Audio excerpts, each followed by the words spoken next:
जय शिवराय, हर हर महादेव. मी सचिन गवळी. मागच्या आठवड्यात एक घटना घडली मालेगाव तालुक्यातील डोंगराळे भागात. 3.5 वर्षाच्या यज्ञावरती लैंगिक अत्याचार केला, तिच्यावर बलात्कार केला गेला, तिचा दगडाने ठेचून खून केला गेला. आणि हे घटनेचं गांभीर्य पाहून सगळेजण पेटून उठले. सोशल मीडियावरती प्रचंड पेटलेत बरं का. प्रत्येकाला संताप येतोय. हा संताप आला होता काही महिन्यापूर्वी, ज्यावेळेला सासपडे येथील आर्या चव्हाणच्या बाबतीमध्ये ही घटना घडली होती. म्हणजे बघा, जेव्हा अशी घटना घडते ना, तेव्हा आम्ही पेटून उठतो. तेवढे पुरते.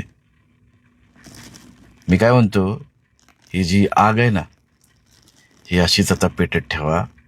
कारण जोपर्यंत छत्रपती शासन कायदा लागू होत नाही ना, तोपर्यंत थंड नका होऊ देऊ. कारण पुढचा नंबर कुठल्याही लेखीचा लागू शकतो. आज कुठलीही लहान लेकरू, लहान बाळ सुरक्षित नाहीये. त्याच्यामुळे ही आग आहे, थंड होऊ नका देऊ. स्टार हे असंच चालू ठेवा. व्ह्यूच्या नादामध्ये फक्त कंटेंट नका बनवू.